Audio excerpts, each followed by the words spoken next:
Yes, thank you. If you can move to the first slide, thank you very much, Luisa. So, first of all, good afternoon, everyone. I hope it's a good period for all of you. We are in the middle of our teaching semester, or at least my teaching semester. I just come from a conference. I'm very happy to be here today with all of you. And I really want to thank you very much, Panos, for organizing this amazing webinar today. And clearly I need to thank our guest, it is Adriana Cristoiu. This is very special topic, so big thanks to Adriana. I want to give you just my personal view on this. ERC is of fundamental importance for a European scholar. It is the biggest, the most prestigious, the most relevant grant we can win. I think it's important that management scholars apply and contribute to this very important grant. You can really shift your career. You can really transform our discipline if you win one of these grants. So for me, it's really fundamental that you get all the information and the suggestion from Adriana today. On top of what Adriana will say, I want to add that together with Panos, we are trying to give some funds to the young scholar that will pass the first threshold, because we know that it's very competitive and we want to really push you with a nudge to reach this ambitious goal, because I hope to see some EURAM member winning this research grant and contributing to shape the evolution of our field. This will be really a dream. Panos and I are pushing in this direction, and we think this is a great opportunity that you cannot miss. From what we understood in interacting with Adriana is important to do it, because in any way you can transform your research. You will learn a lot, you will get comments, and eventually, if it doesn't pass, you can retry and improve it based on the comment you receive. So for us, is a very important push that we want to give in this direction, but clearly Adriana will be much better than I am in encouraging you. But from my side, this is a very, very important topic, and I hope EURAM will contribute to your success. Thanks to Adriana and all the people that share their experiences and their knowledge about this process. Now, I thank you. I will follow entirely the seminar, and I leave the floor to Panos and Adriana. Thank you very much. Yes, thank you very much, Alessandro. I don't have to add anything apart from the housekeeping rules. So Adriana will talk for about 30 minutes, and this will be followed by questions and answers. We have already received some questions, so we will be trying also to address some questions. We will try to address them towards the end. If, however, you have a question about some kind of clarification, please raise your electronic hand and we will try to address it as we go along. So without any further delay, the floor is yours, Adriana, and thank you very much again for accepting our invitation. We are really honored. Thank you very much. Actually, this is a community I was looking forward for some time to address, and I'm happy to join you at least online. So let me try to share my presentation. Indeed, I will try to squeeze everything in 30 minutes, but if anything is left unsaid, please ask me and I will try my best to clarify. So I prepare my presentation thinking at the potential applicant. So somebody who wouldn't know about any ERC, almost anything. So what is the ERC? Why should I, as a potential applicant, apply? Am I eligible? How should I prepare? And how is the ERC evaluates my research? And at the end, what is my chance to be funded in this program? This is our mission. We have been set up by the European Union in 2007, and we are funding with the purpose to fund excellent frontier research. We are looking for creative researchers of any nationality or age from anywhere in the world. The only request is to carry out your research project in a host institution located in the European Union or an associated country. And compared to other programs that the European Union funds, scientific excellence is the only evaluation criterion. I know that only these 5 lines already raised questions, but I think I will be able to address most of them in the next slide. Just one word about the ERC. We have a dual component. We have an independent scientific council made up by 22 members, including our president, who have the full authority over the strategy. The scientific council is supported by the ERC executive agency, which is a dedicated implementation structure. We are not allocating funds to consortia, only to individual researchers. There are also no predetermined topics. Everything should be bottom up, so it's not a top-down, a policy-driven research agenda that we look for. We support all fields of science and humanities. There is somebody on the telephone. Okay, and then we rely on peer review evaluation system. This is our scientific council. At the top, you see our current president, Maria Leptin, who has a background in biology. There are three domains, life, scientific, oh my God, social sciences and humanities. We have Evelyn Kron with a psychology background, Professor Jansen in physics and engineering, and Professor Svenstrup in life sciences. And the other panel, other scientific council members, you see there is a diversity of backgrounds from history, psychology to law, physics, and linguistics. The ERC executes, as I said, the annual work program. We implement the calls for proposals. We provide information and support to the applicants. We organize the peer review evaluation. We establish, meaning signing and manage the grant agreements. We look at the scientific and financial aspects and follow up the implementation of the signed grants. And as I'm doing today, we carry out communication activities and dissemination among the ERC stakeholders and the research community at large. One word about our funds. As I said, we are part of the. We are using public funding from the Commission, actually from the Horizon Europe, which is the framework program for all research in Europe, research and innovation. For those familiar with the structure of the Horizon Europe, you have in the pie diagram the three pillars. ERC is part of the first pillar with 16.8 budget from the total. Pillar 2 is very much taking the share of the pie, but these are all policy, top-down research and activities. And Pillar 2 is about reuniting the European Innovation Council, the ecosystems, and the EIT. And then there's a small component of horizontal, of transversal activities. In terms of budget, we started in 2007 with only one goal, and we are with 7.5 billion euros. And gradually, we are managing now under Horizon Europe 16 billion euros. And you see here the increasing amount of the budget. Now, why would anyone want to apply for an ERC grant apart from what has been said at the beginning of the presentation? You will be able, as a researcher, to select your topic of choice. You will be able to also gain financial autonomy for 5 years, because these are long-term grants, think 4 or 5 years.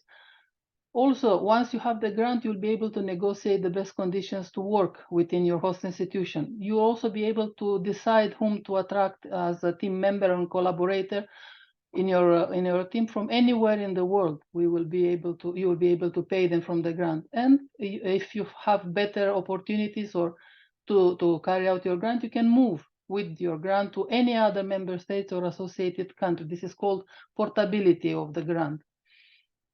As I said, any researcher from anywhere in the world can apply. There are also opportunities for researchers from outside the EU associated countries. There is a top-up fund, which is called a top-up to the grant scheme. So I will come to that in a minute. But usually it's up to 1 million, irrespective of the grant scheme you apply. And then you will be able to keep your affiliation with your home institution in the original country, in the non-EU or associated country. The team members can be based outside the EU, and since 2024, UK-based host institutions are also eligible under the ERC calls. And UK-based researchers were always eligible, provided that so far there was a transitional agreement which is going to end from 2024. Everything will come back to normal. Now, on this diagram, I have the correspondence of the calls that the ERC runs and the professional career of a researcher. The entry point for an ERC grant is at the junior professor, junior researcher, or associated professor stages will be usually starting grantees, starting applicants. Then as you move upwards, these are more established researchers that will be able to apply for consolidator grants. And then at more as established senior professor, these are the ERC advanced grant. There is another grant which is more complex, a different scheme that I'm not going to talk about it, but there is a difference here. It's only one principal investigator, one researcher, and here there are between 2 to 4 individual researchers, because there are a little bit of differences, but I will come if it comes to explain a bit more. And then once you have an ERC grant, you can apply for a proof of concept. These are smaller in terms of amount and duration grants that enable the passage from the original grant to the first stages of market implementation of your idea. For the starting and the consolidator grants, there are eligibility window extensions. There are some criteria that qualify to extend the normal eligibility window. And there are measures to account that allow researchers to have their unusual career paths taken into account by the evaluation panels. There are, as I said, these are the 5 type of ERC grants, or as we call them, calls. For the starting grants, you can apply for up to 1.5 million with a top-up of 1 million that replicates in the other 2. The duration of the grant can be up to 5 years, and you should have, as applicant, between 2 to 7 years of experience after obtaining your first PhD. As you advance at consolidator stage, the grant is a little bit of larger amount, it's 2 million. You are a little bit more advanced in your career, so you are 7 to 12 years after PhD. And then the advanced grant, there are no eligibility window restrictions, and only the grant is higher, it's 2.5 million, again up to 5 years if need be. And only the last 10 years of your track record is going to be evaluated. The other 2 grants, I'm in the interest of time, I will skip, but I can come back later on. Now, what are the panels looking at your proposal? It's only the excellence that matters, and that is evaluated at both the research project and at the principal investigator level. And you see the 3 broad criteria, whether the panel evaluators are going to look whether your project proposal has a groundbreaking nature, what is the scientific potential impact, what scientific approach you take. And in the CV, the panel members are looking for the intellectual capacity, the creativity and commitment of the applicant. This is an excerpt from the work program. The research that we fund at the ERC, it is expected to lead to advances at the frontier of knowledge and to give a clear and inspirational target for frontier research across Europe. This is maybe it's comes as a novelty because it's the first time that is specifically mentioned in the work program, although the panels always work like this. The panels will look first at the project. So they will look first at the excellence of the project, and then they will look at the PI's CV, at the applicant's CV. As I said, the focus usually is on multidisciplinary or interdisciplinary proposals which cross boundaries between different fields of research, or address new and emerging fields of research, or propose unconventional, innovative approaches or scientific invention. Think that we have 28 panels, so it's a very broad spectrum.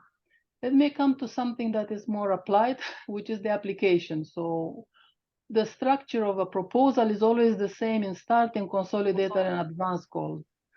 There is an administrative part where you will provide there is a section on general information, then you are going to, is a section on administrative data of the organization and of the PI, usually is the PhD date, which has to be declared. In this part is also the budget of the proposal. There is an ethics form, and there are some call-specific questions. About these 4 ERC keywords that the applicant can indicate, I will come to the next slide. And then there are some annexes which could include the PhD certificate must be provided, the host support institution letter, and any other documentation that is needed to justify the extension of the eligibility window or any particular ethics issues. This is the administrative part. In the scientific part, there are so-called Part B1 and Part B2. Part B1, both are submitted as PDF. Note that Part B1 is evaluated in both Step 1 and Step 2 of the evaluation process. You will present an extended synopsis of 5 pages, plus a CV and a track record. Any references do not count towards the page limit. So any number of pages you need for references, that doesn't count. In Part B2, you present a scientific proposal. You have more space to present the state of the art and objectives and the methodology. 14 pages. The recommendations from as an insider is to use it. If you have this opportunity to use all 14, use them because it's better. Now, the evaluation process, it's a one-time submission. So once you gather all the information from the previous slide, as I presented, then you submit to the ERC before the deadline, and then we will go through the evaluation process, which takes place in 2 steps. In Step 1, there is a phase remote where only panel members read, and they read only Part B1, the synopsis, and the PI CV. There are at least 4 panel members that write reviews and send them ahead of send to us, and we put them at the disposition of the panel members before the panel meeting. This is the Step 1 panel meeting. Experts come to Brussels, they meet, they sit around the table, they look at every single proposal, they discuss the remote reviews that were written. Additional information and input is provided in the oral debate. One of the outcome could be is that, and everyone wants it, the proposal should be retained. It's a score A, invited. There is another score that is also A, but not invited. And this is something new, introduced because we were losing a lot of excellent proposals by not allowing them, the applicant, to immediately reapply. There was nothing wrong with the proposal. The proposal could have passed to Step 2, but we were out of the maximum possible budget restriction. So the council took this into account, and then both proposals are good. Both have a A score, but only the A score invited will pass to Step 2. The A not invited, they will be able to apply to the immediate next call. So there is no penalty, let's say. And there are also 2 other scores, B and C. These are proposals that are not retained. But for the B proposals, the recommendation from the panel is a good proposal, but you need to rethink, rework a little bit here and there, and you can do this within less than 1 year. So feel encouraged, even if it is a B proposal, because it's a good score, only with a little bit needing a little bit more work. And then C proposals, these are proposals that need a little bit more substantial work, and for them The restriction is to stay out 2 years, so 2 years to the next 2 calls they cannot reapply. Proposals A invited pass to step 2. The same remote assessment as in step 1 happens, only that in step 2 we have also remote reviewers, and the whole proposal is read. So par B1, par B2, and budget. The same or different panel members can review the same proposal, or a reshuffling at the end of the step 1 meeting can take place. So this is why part B1 is read in step 1 and in step 2. Could be different panel members that read it. The panel meeting takes place. There is also an interview with the PI, with the applicant, and then there are only 2 scores that can be awarded: funded or not funded.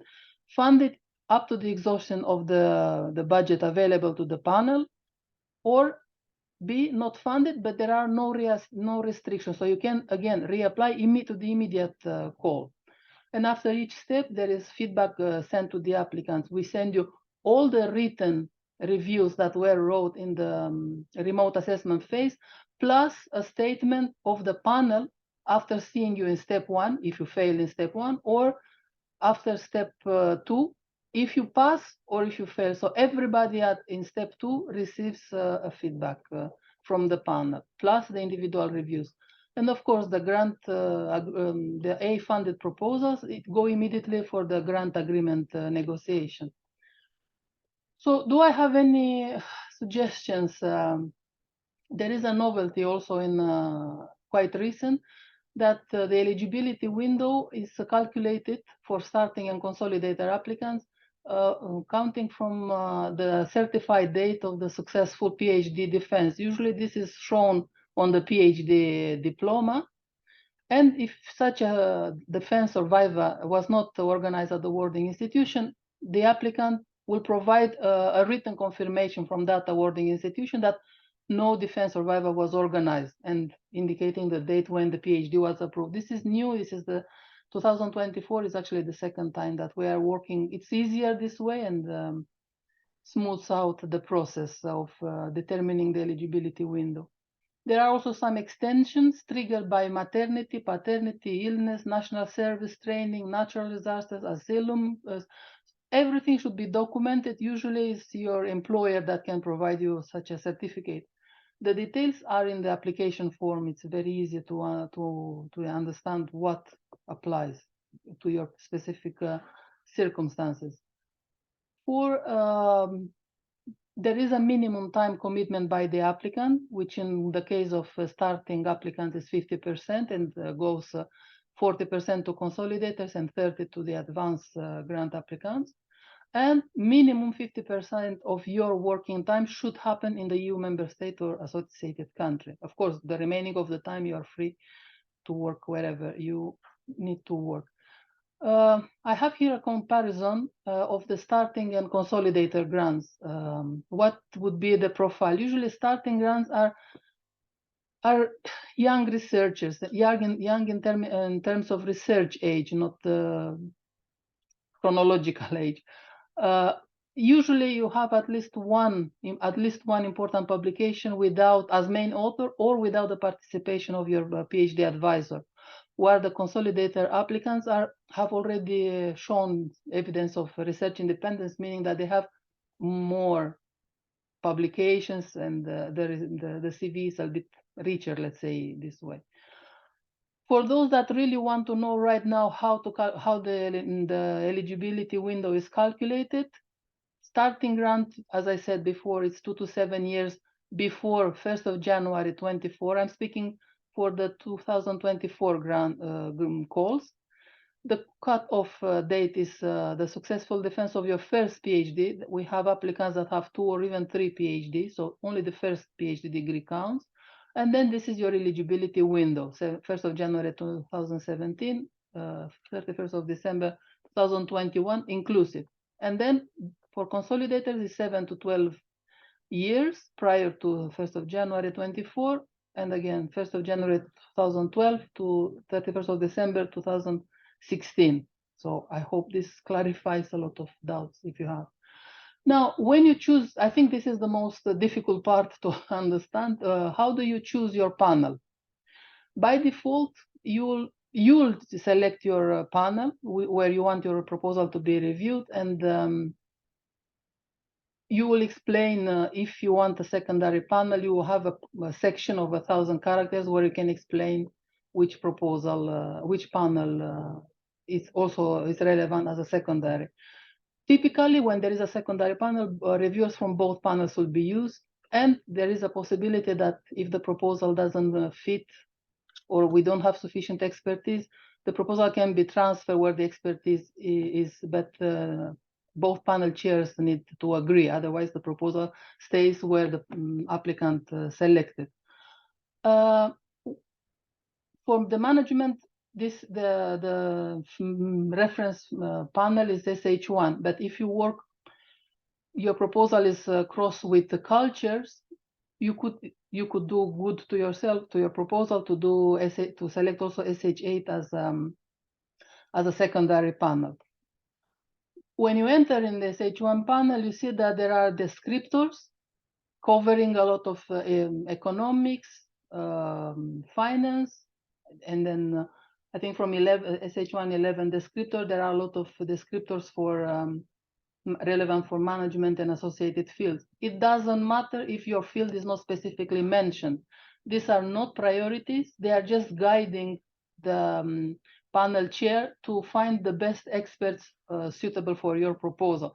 So even if your research field is not specifically mentioned, or you think that, but this is so aggregated compared to the others, it doesn't matter. You tell us, I have a management proposal. I think the closest descriptor you have is operational research. And then in the application form, you can further provide the free keywords. I will skip this one, but I can come back later if you want to have a look at how the application form looks in practice. So these are some hints on how to think when preparing your proposal. My recommendation is to avoid buzzwords or overstatements. The panel experts are quite triggered when I will solve the universe's problem. They don't really like that. So be focused and avoid the buzzwords and overstatements. Also, no incremental research. Try to think big, as I explained at the beginning of my presentation. It's very important to know who your competitors are and the risks the proposal entails. And if there is a risk, what are your mitigation measures? Are there any? Please mention them. In part B2 and the budget, the 2 pages, do not repeat the synopsis. We have seen a lot of several proposals for which panel members were super enthusiastic in step 1, but and they passed the proposal to step 2, but actually it was the same. There was no different, so they didn't learn anything from part B2. So try not to repeat the synopsis because there is a difference, as I explained. Show that you are aware of the state of the art and in your field. Bring all the relevant references. References are super important. Make sure that you reference the correct and the suitable pieces of work that apply to your proposed research.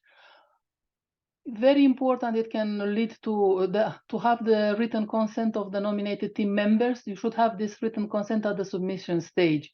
It could be, the proposal could be disqualified if afterwards we find out that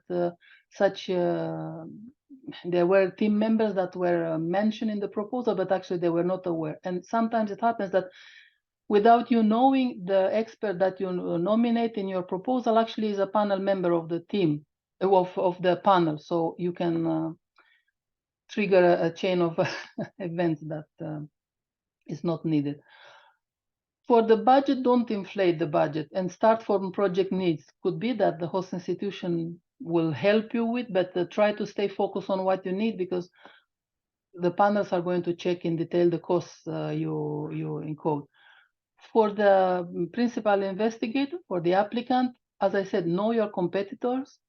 Try to show in your application that you are able to manage a 5 years project with a substantial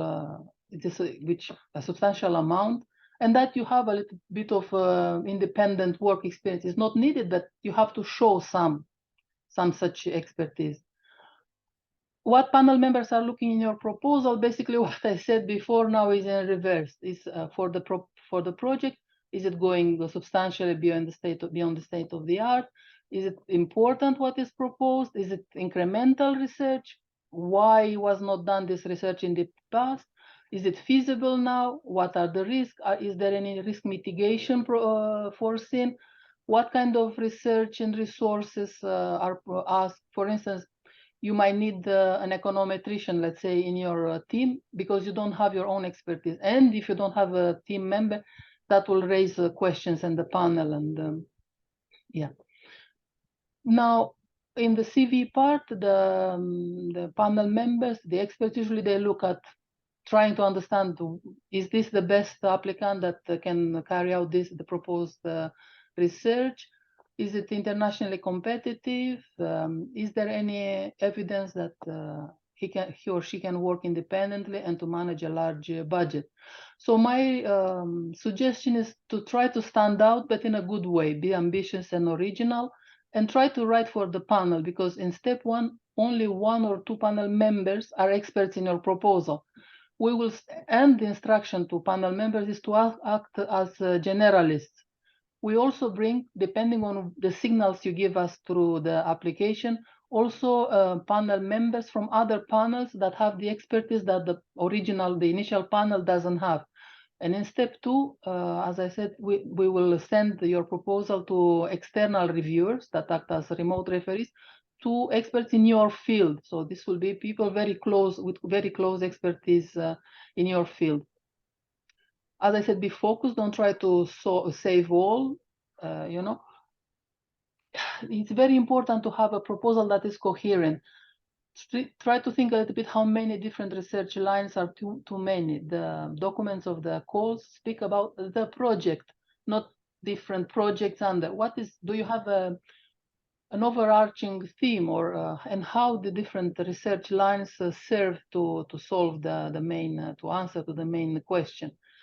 Explain your hypothesis, show preliminary data if you have, is not compulsory, but definitely no incremental work. If the work is already circulating as a working paper, that is most likely going to be perceived as work already done. So you have to be very strong in defending, yes, there is a working paper, but I'm doing differently and I'm addressing. So you have to explain how the proposed work is different to what you already have in circulation.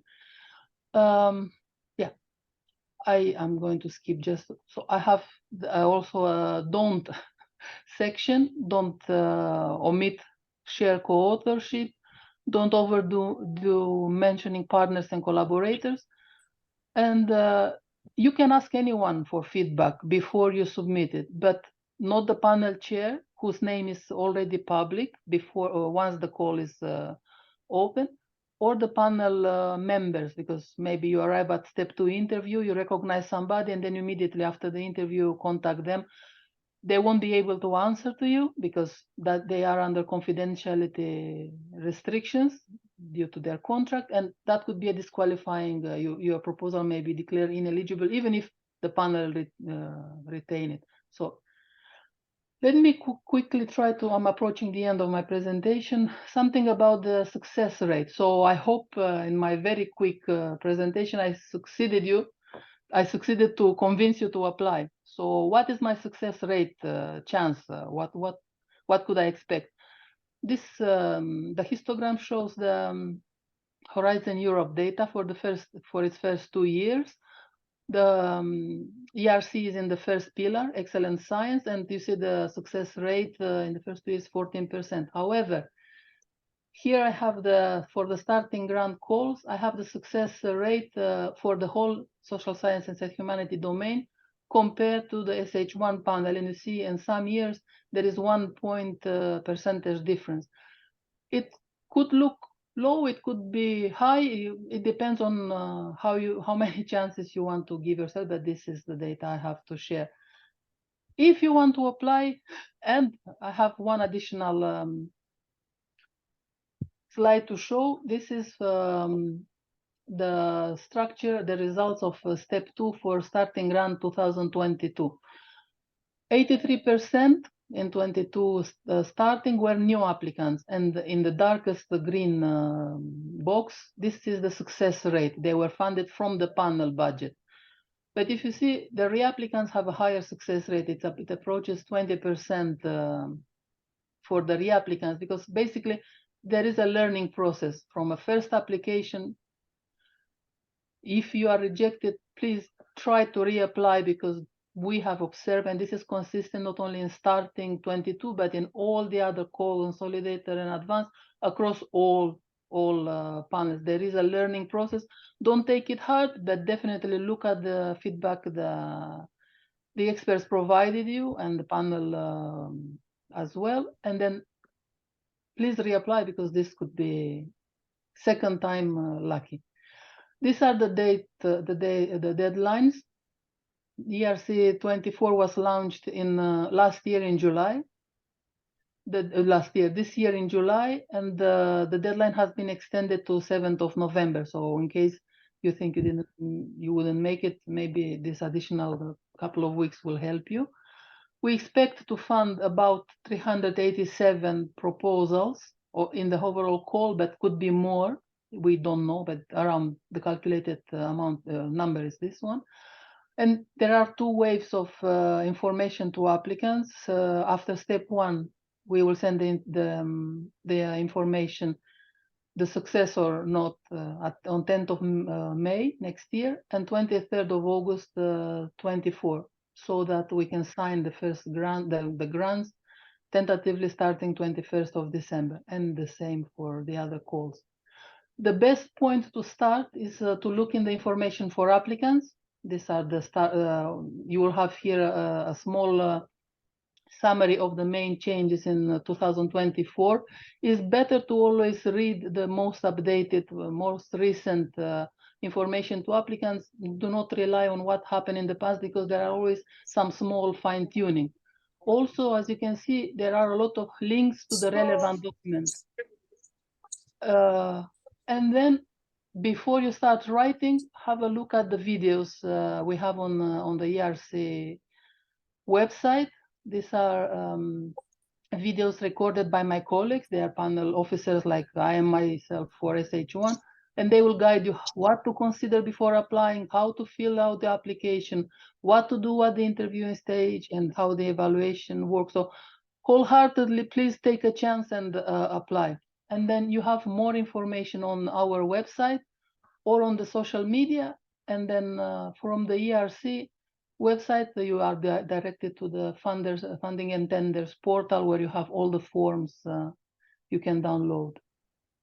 I think I am closing my presentation here, and I'm looking forward to your questions. Thank you very much, Adriana. Very inspiring presentation, and I hope that many people will be incentivized to apply. The floor is open to questions. So if you have a question, please raise your electronic hand, and we will try to accommodate as many questions as we can. So I see Aki. Aki, would you like to go first? And then Jean-Pierre. Hello, and thank you very much for the presentation. I have a question regarding, well, some technical question regarding the criteria for application. So sorry, I have a baby in the background.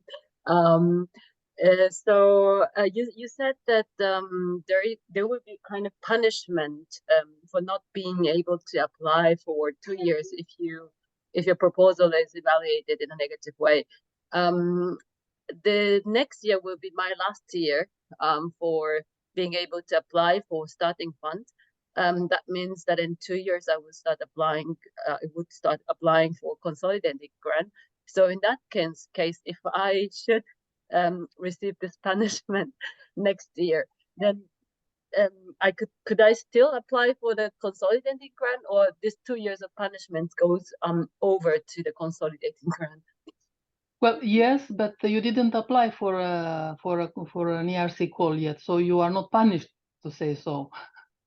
But if I should receive, and I hope not that, but if I should receive the punishment, then does it mean that I cannot apply for the consolidated grant in 2 years? So if you apply for, let's say, 2024, and you receive in step 1 a score that a C score, but you have to apply for 2024, then those 2 years, as a result of the evaluation under 2024, will run 2 years. Including it is going to go to the consolidated as well. It's a continuum. But Thank you because very you're not much. applying to 24, I hope you are going to apply to 2025 and be successful. So Okay. don't Okay, lose yeah. hope. Yeah, thank you very much for the clarification. That was exactly my question. Thank you. Thank you very much, Aki. And let's move to Jean-Pierre. Hi, good day, everybody. Thanks for the overview, Adriana. I come from learning that until last year, perhaps with the ERC starting grant, there was a very strong emphasis on high risk, high gain projects. And it still is coming through in the material and also in your presentation. You had this like high gain thing. But I was wondering if you can clarify like how important is that still, or is it not important at all anymore? It remains because you see, you can have a proposal that is very risky. Like, I will give a very wild example, trying to run some field surveys in, I don't want to name any country, but in a difficult circumstances country.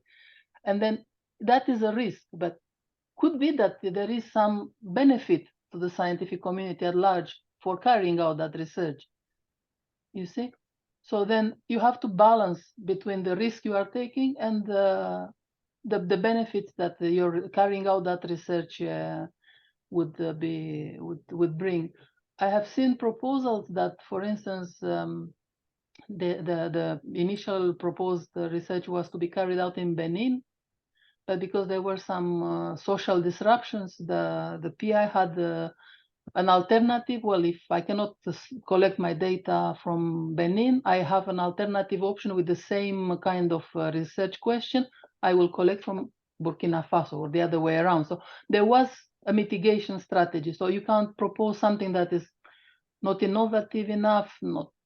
If it doesn't need to be risky necessarily, but if you take a risk, you have to explain why is the risk worth taking. Thank you. Thank you very much, Jean-Pierre. Any other questions from the audience?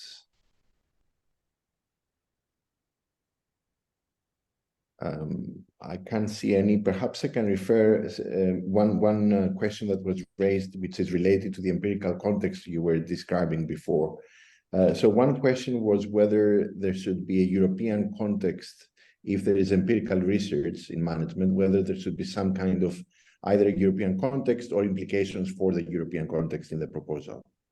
But no, there is no European question, and other than European, it's a research question that you as a scientist, you feel very strongly about it. Maybe you came across this idea during your studies and you want to pursue it. And it's something that you wouldn't easily be able to be funded from a top-down program. So any kind of research questions that it's your passion that you can defend in an application, that it's perfectly legitimate. There is no distinction between European or non-European. There are no topics that apply only to Europeans. And then there was a component on the empirical part, because I kept saying, and this is true, ERC is about fundamental research, but it doesn't exclude the empirical part. You could have part of your project or the whole project empirical if you can prove that with your project you can push the frontier of research forward. You close a gap of knowledge. Because there are very good proposals that can be funded from national level. And actually, I would like to encourage everybody to apply. Even if you are not funded from the ERC this year, let's say, and let's say that you apply and you didn't get the funding from the ERC this year, you could take the results of the evaluation and go to your national funding agency. And they will be able to say, look, we have cases in which the national funding agencies do not reevaluate your proposal. They trust the system of evaluation from the ERC, and they have some funding to help you fund your research at national level. And then, of course, then you will be maybe willing to reapply for an ERC grant. Great. Any other questions from the floor? Well, Alessandro has a question. Adriana, I don't know if it's beyond the scope of today's presentation, but I wonder if you can say a few words about the synergy grant, just to get an idea. Yeah, these synergy grants are a little bit of a different nature.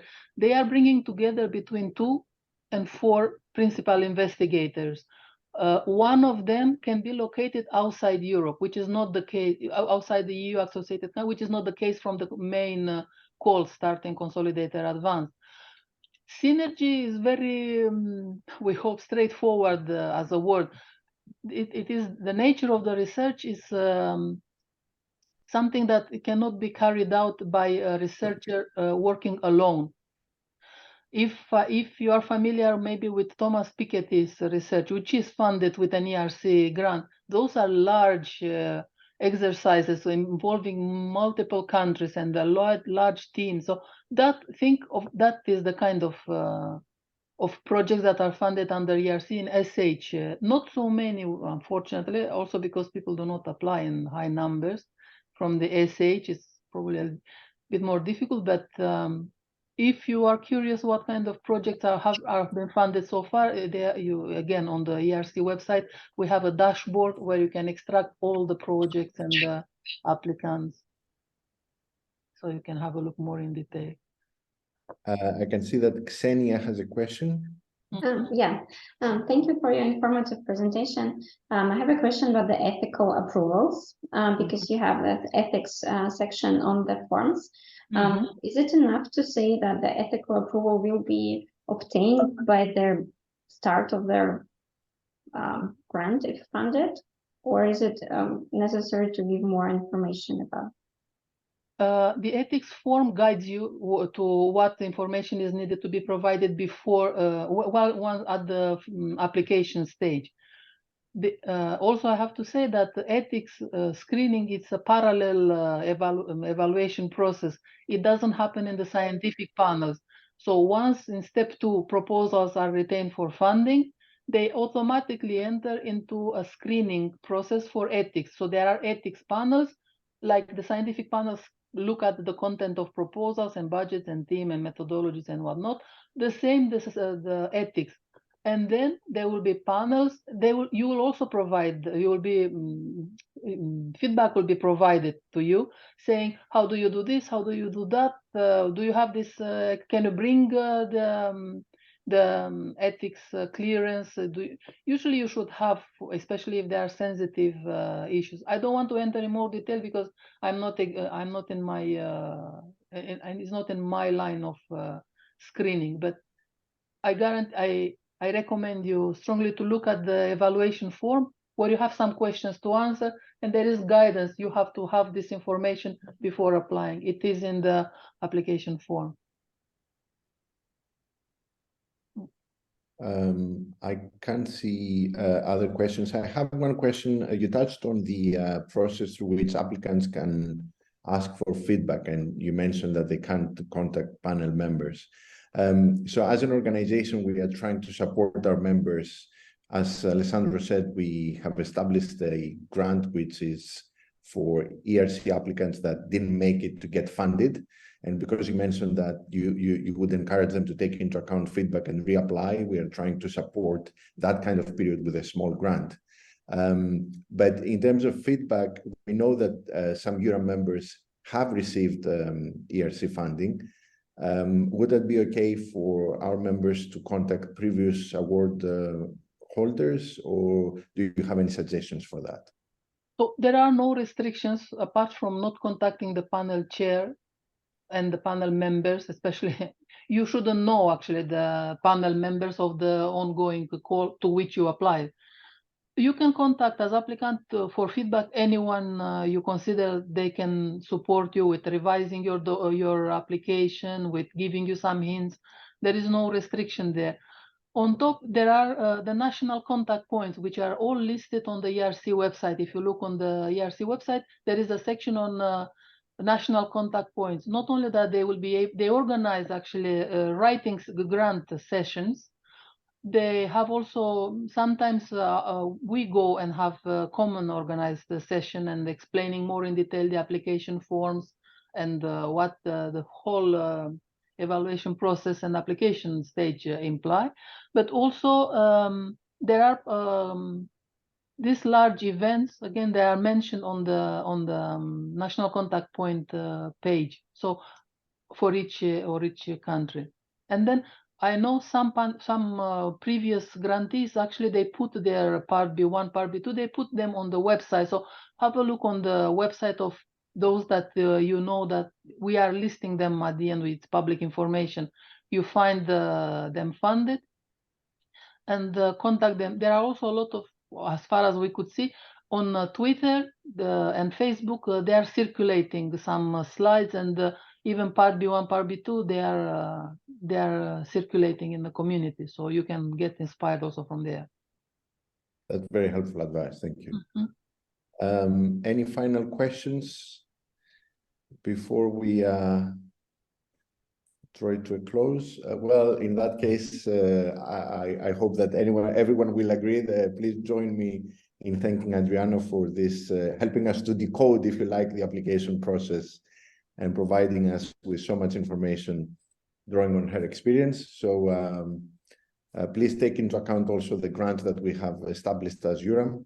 And thank you everyone for participating. Bye-bye, everyone. Looking forward to see you in Brussels online. Thank you, Adriana, for everything. Thank you. Thank you, Panos.